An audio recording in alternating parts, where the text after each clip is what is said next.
Hi, this is Scott Flynn. I'm the Senior Chief Instructor here at Westwind Schools, and this video is dedicated to those amazing students who've reached brown belt and are now making the transition to black belt. It's a really tough challenge. One of the hardest times for us as a martial artist is to make that jump.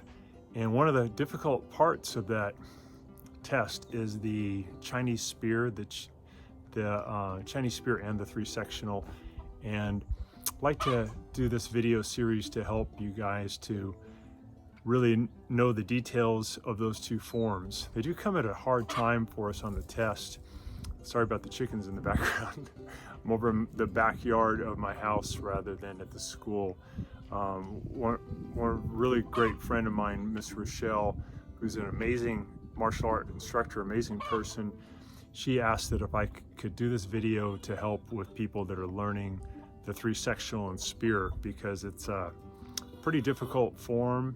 It's over 120 moves, and it's something that if you have a video reference, it can really make a difference. This comes from when myself and Mr. Fisher, we took our black belt test back in 1984, and our teacher, Master Lee, asked if we could develop a weapons form for our black belt test, and we did a three sectional against spear, traditional style. And he really liked it so much, he said he'd like to have it be part of the system. So now we're teaching it for all of our brown belts going from brown to black. And it does, again, come at a difficult time of the test. So we're going to try to get this down really strong so that you'll be able to have a really good showing on your test and be really proud about how you did. The proper weapon for the Chinese spear that you should get is not something like this. This is actually a Japanese spear I made. This is a spearhead off of a 51 Pontiac leaf spring that I made with my forging. And this is an oak staff. So this is more of Japanese spear, which is very stable and very powerful oriented. Kind of the concept of the Japanese system, one strike, one kill, like you really have a lot of power. Whereas the Chinese spear is flexible and very fast and much lighter. This is probably about 3 times heavier than a Chinese spear. But I'm sorry, it's the only one I had with me today because my Chinese spear's at the school. The one you should have on your black belt test is not sharp like this one. This one's pretty much razor sharp. You want to have, we'll put a link in the description below, and let's put a picture up here of what the Chinese spear should look like. But it's a smaller spear head. It has a chamber in here that has a few BBs that rattle around to create an auditory distraction, and then also has a really bright red tassel. It used to be made of horsehair back in the old days, that was used to visually distract the enemy and also to keep blood from coming down onto the shaft. So that would be a more traditional Chinese spear. That's the one you should train with. That's the one you should present on your black belt test. And the wood is very different. It's a flexible, very light wood called Chinese waxwood. It's actually pliable. You can actually kind of bend it into a certain shape. It tends to be a little bit skinnier here at the base, probably about 1 inch, and it might get out to about 1.25 inches or even 1.5 inches at the end. The height of a Chinese spear, if it fits you correctly, should be pretty tall. If you stand and you put your hand up in the air, and you have the base of the weapon on the ground, the spear head should come up to about mid-palm. That'd be pretty long. So this one's actually too short for me. It's a good size for a Japanese spear, but Chinese spear should be a lot taller. So we're going to break down the form into 6 sections. If you look at the pattern of the form, it basically goes out toward the front, toward 12 o'clock for a few steps. Then it makes a right turn, 90-degree turn, and it does a lot of steps to the right, and it goes for a long distance. So if you're on a rectangular mat, you put your back to the long side of that mat over to your far left, and then you would go out a little bit away from the wall to about mid-mat, and then a lot of the form goes off to the side, to your right, and it kind of recounts itself back to where you started, and then it goes backwards to where you actually first started. The three sectional side is exactly opposite, like a mirror image. So the two sides are designed to mesh together. And it's a really cool form. I'm really happy that Master Lee liked it and wanted it to be part of the system. So we'll go over the steps. The first sequence we call the 12 o'clock sequence, and it's kind of short, and it's just going straight ahead from your starting point. It encompasses a salutation and then a couple of moves that are designed to intimidate your opponent. You're not even making contact yet. It's just an old style in Chinese tradition would be to show your style of martial arts before you actually start fighting, so the other person can relent and maybe back out, and maybe you don't even have a conflict.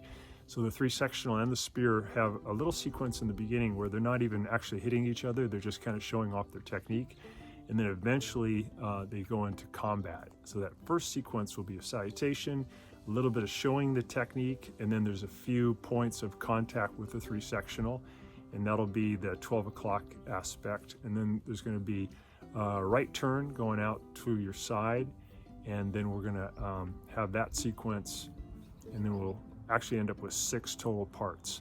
Best idea is to get the first sequence out toward 12 o'clock from the video and from your instructor too, and practice it over and over and over and really get it solid before you do the next sequence going off to your right. And again, there'll be 6 total. If you can do, say, 10 to 15 reps of each new sequence before you add the next one, that should really help. It's not a real good rhyme or reason to this form. It tends to encompass all of the possible strikes and all the possible blocks and ways of using a Chinese spear. But there's no pattern really to it that is easy to remember. So it's more rote memory. You just have to do it over and over and over to really get it. When I've watched this spear kata done in the past, again, this goes way back to 1984, so it's been 38 years, 39 years that it's been in existence. When people get tired or they're in a rush, they tend to do some shortcutting that is very untraditional, but we'll talk about that. We call it, in Japanese, they call it a kihon, or a basic. One of those basics with the Chinese spear is how you hold it. So with the Chinese spear, you want to hold your backhand, in this case I'm using my right hand, would be about 1 to 2 fists up from the end. And then your mid hand will be mid weapon, so right on the shaft, mid weapon. Whenever you're holding with your front hand or your mid hand, you want to have it encompassing the weapon, but then your index finger should be straight on the shaft, and it points exactly where you want to hit. It's kind of like the front sight of a pistol or of a rifle. That's where it's gonna go. So that's how you would hold your front hand. It wouldn't be like this. That'd be more for a Japanese spear, but it'd be where it would encompass, and then your finger would be straight, pointing to where you want the weapon to go. When you spear with the Chinese style, you take your backhand and you move it, but your front hand doesn't move. So the backhand is driving the weapon, coming back, but your front hand is staying very still. What people do wrong is they push with their backhand, but they also pull their front hand back to make the two meet. But that's not good because it throws the weapon around and you can't be accurate. So by keeping your left hand very still and just pushing with your backhand, you get maximum distance, you get maximum power, and you get really good accuracy because your hand's not moving.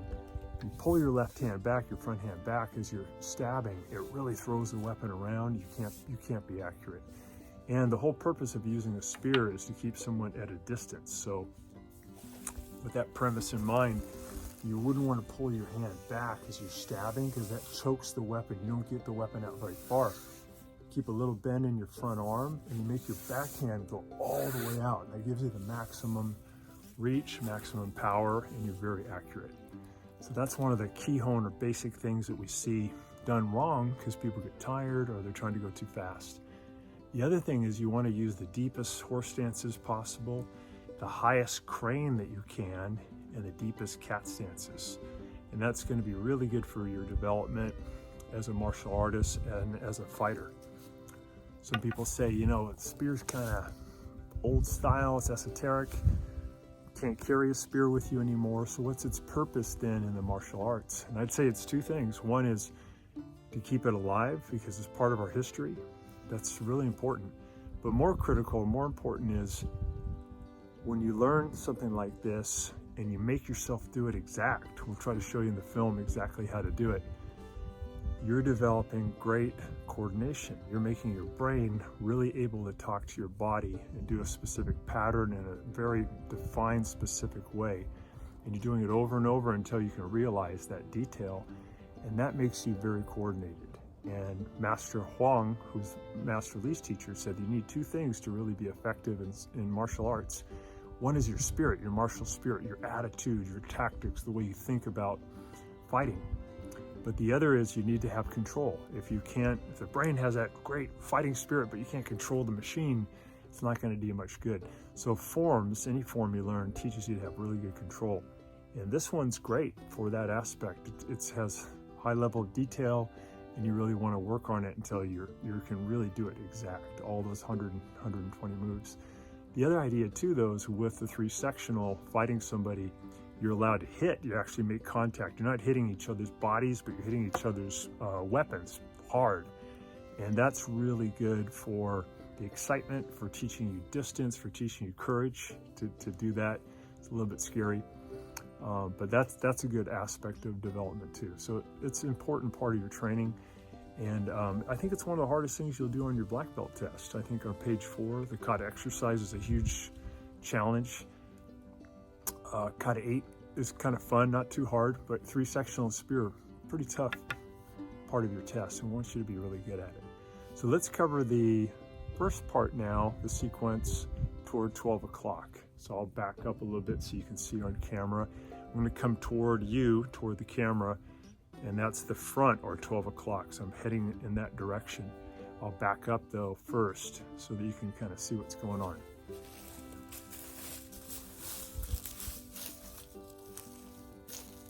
So I'm facing my opponent, which is pretty much where you are, where the camera is. I'm going to bring the weapon around to my right side.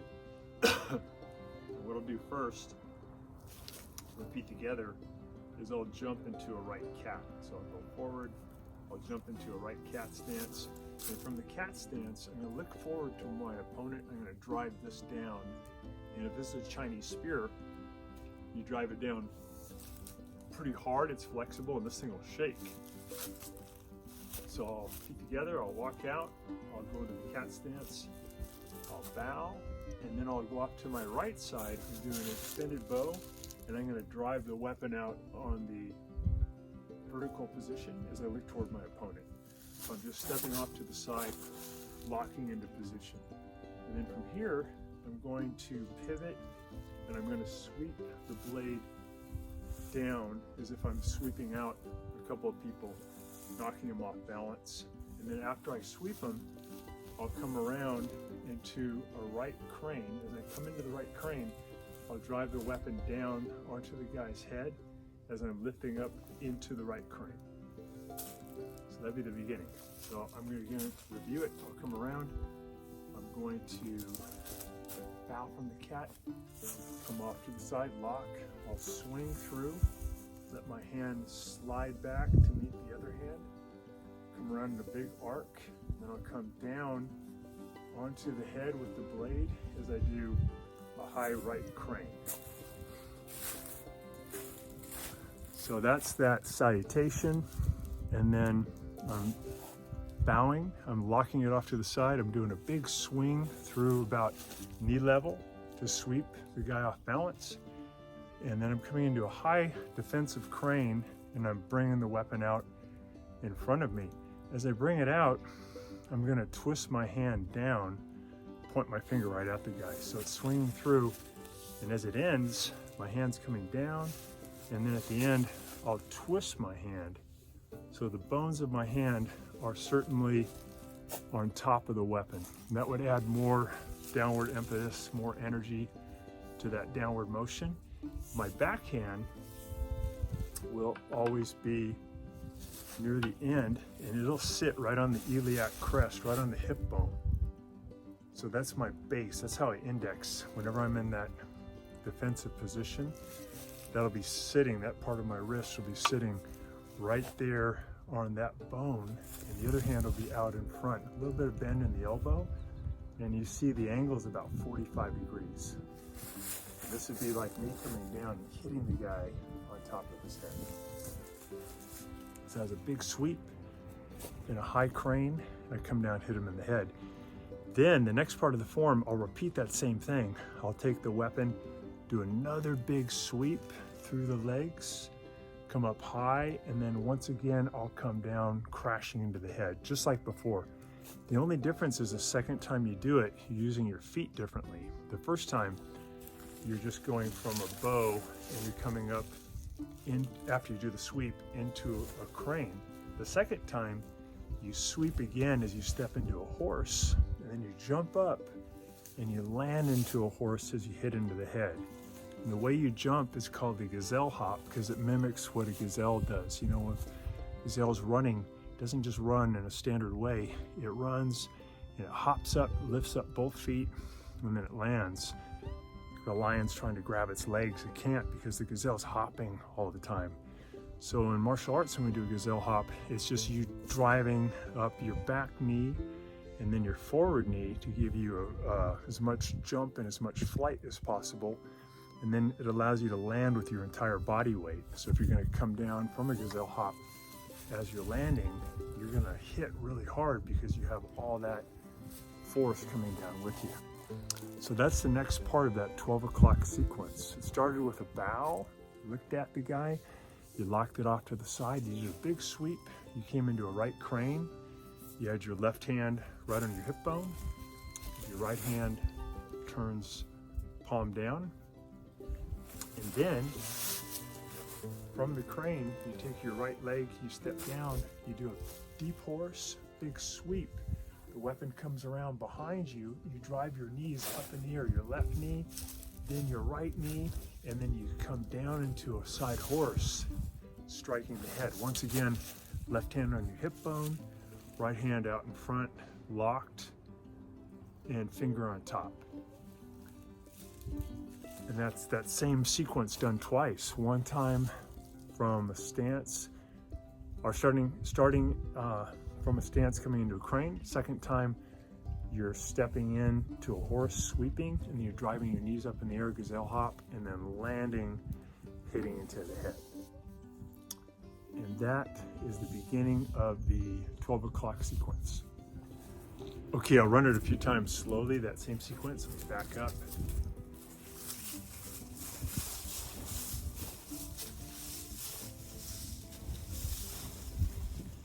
Together. Bow. Walk to the side. Sweep. Crane. Sweep again. Hit. And as you're doing those sweeps, you want your front hand to come in contact with your back hand. So you're sliding your front hand and you actually want to feel the hands touch. So you wouldn't want to try to hold solid during the sweep. I'll show you the wrong way. You wouldn't want to hold through here and then come down, but instead let your hands touch, come around, and then come back out. So there's a lot of sliding with your front hand. That allows the weapon to go a lot further away and also ultimately gives you more reach and more power when you hit and more flexibility. But if you keep your hands tight, it doesn't work out. So you want the front hand to slide. So the next step after you land from here is to do a stab. So take your back hand, stab to your front hand, let the weapon go to your left side, over your head, and then come around with the blade and cut to the throat. So you had hit him in the head, you stab, big circle, and then hit to the throat. So that's still going toward the 12 o'clock sequence. You hit him in the head, then from the horse, you stab, big circle around over your head, and then come back and hit through the throat. And then the next thing, from there you did the stab, big circle, hit to the throat. Then come into a right cat. We're gonna do an outward block to protect you, right? So you do outward block, you're gonna do a low snap kick, and then step into a horse, cut the throat. After you cut the throat, take your weapon, you're gonna do a low stab. You're gonna stab, bring your weapon back. So you did your gazelle hop, you landed, boom, you do a stab, big circle, cut the throat, cat stance, outward block, you fire your snap kick, step in, cut the neck, and then a low stab. After the low stab, you're going to come into a left cat stance. You bring the weapon to the right side of your body. Now your left foot is going to shoot out toward the corner, 45 degrees. And as you go toward the corner, you take your weapon and you're going to sweep the guy off of his legs, the three sectional guy. You step out left foot and big sweep. Bring the weapon over by your by your left ear. Your left hand is by your hip bone. Your right hand is over by your left ear. That's a big sweep. You utilized your leg and you utilized your spear at the same time. Sweep him off of his feet.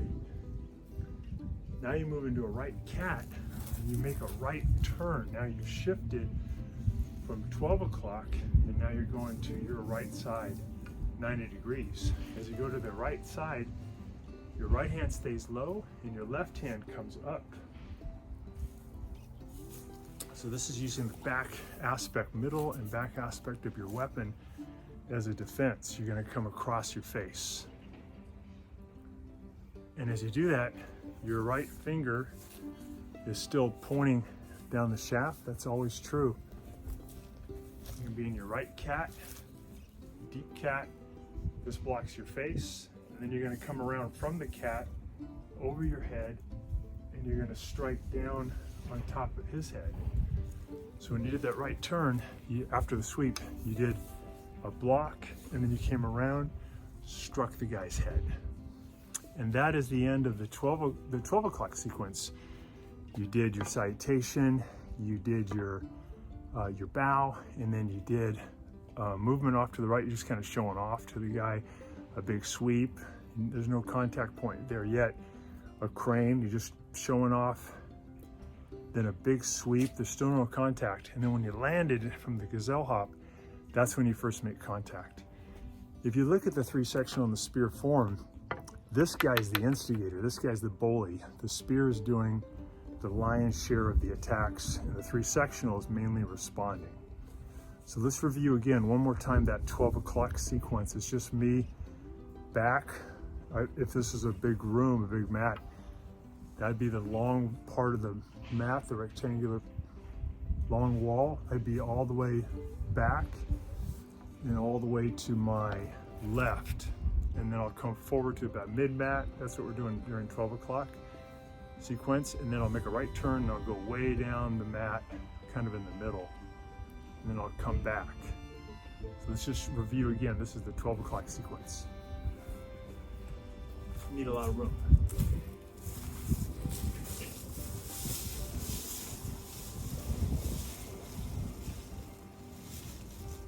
Together.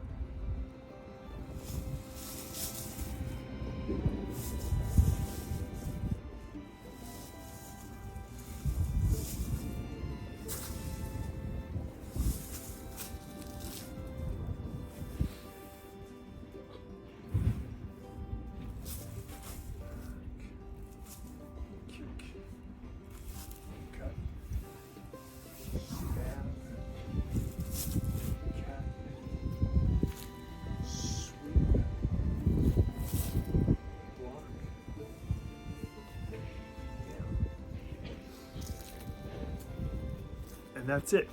12 o'clock sequence done. Now we'll start going to the right. So we've done the 12 o'clock sequence. We did our shift to the right, and now I'll be coming toward the camera, but I'll be back there initially, and this will be the progression going toward my right side, and this is after I've done that first sequence. You could call this the 3 o'clock sequence, because if you're looking at a big analog clock, we first went toward the front toward 12 o'clock, made a right turn, 90-degree shift toward 3 o'clock, and this is the part that progresses toward 3 o'clock. So let me do that part for you.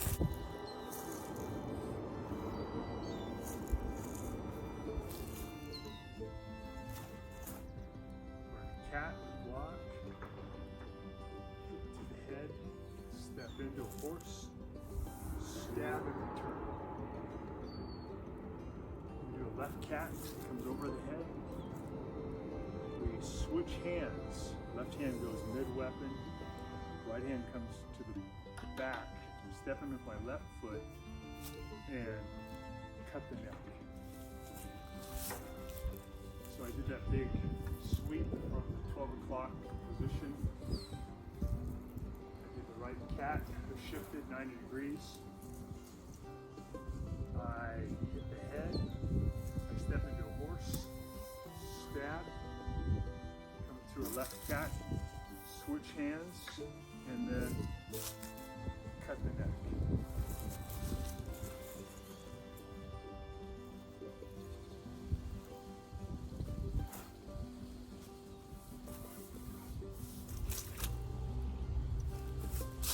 Come in, cut the neck.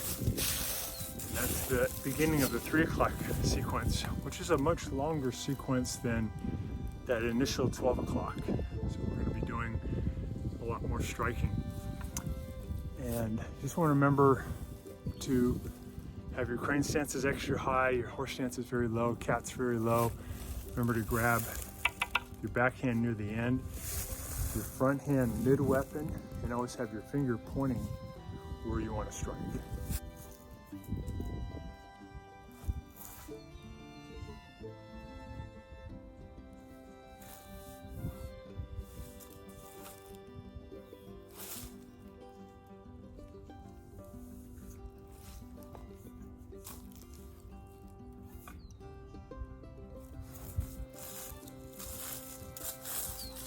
We did the shift, 90-degree shift. We did a nice block, and we hit the guy in the head. We stepped in, we did a big stab. We went over the head, came around, cut him in the neck. And we did a left cat. And we did an outward block, left cat. Then we shift our hands a little bit differently for a second. We shift down, and now our hands are symmetrical, kind of like we do in kata 8. One is near the spearhead, one's about a quarter of the way down.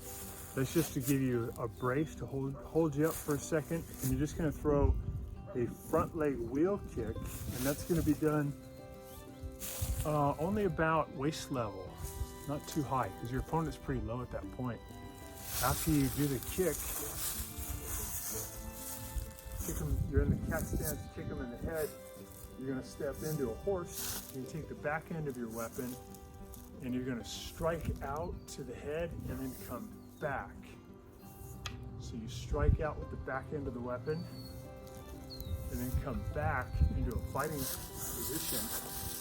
It's like we usually do with our hand there and our front hand pointing. But when you hit them, it was different, huh? If they were symmetrical, you were near the front of the weapon, you had the back of the weapon strike out and then back to the normal fighting stance. And then the 3-sectional person swings through your legs twice to try to sweep you. The first time, you just jump up from a horse stance and you land back to a horse stance to avoid the first attack. The second time they come at your leg, you just move into a left crane. So that is escaping the sweep twice. So you landed down from the cat, you fired your wheel kick, you land, you swing, come back, jump, and then crane. And then after you do the crane, we'll be doing 3 stabs. We're going to stab out and back, out and back, out and back. And we'll be stabbing at face level. Your sectional person's going to parry 3 times. So we're going face, face, face. You see people, again, they make the mistake of they push with their backhand, they pull back with their front hand. And that's not correct. You want to keep your front hand very still. You want to come out and back. If I came at the camera, you go back and forth really fast, and you're not going to hit anything because you're controlling the movement with your front finger. You just point where you want your finger, where you want it to go. But if you're moving your hand as you do that, you're going to hit the guy or you're going to hit the camera, which you don't want to do. So you don't want to have the habit of pushing with the front and pulling back at the same time with the front hand. Push with the backhand, keep the front hand really still, and that'll give you a really good stab. Let's review that 3 o'clock sequence. You got the big sweep, cat stance, hit the head, stab, big circle, cat stance, plant, wheel kick, sweep, or I'm sorry, strike, swing out the backhand, strike to the head, fighting stance, jump, crane, stab 1, stab 2, stab 3. And notice those stabs were not directed straight ahead, but they're going side of the head, side of the head, side of the head.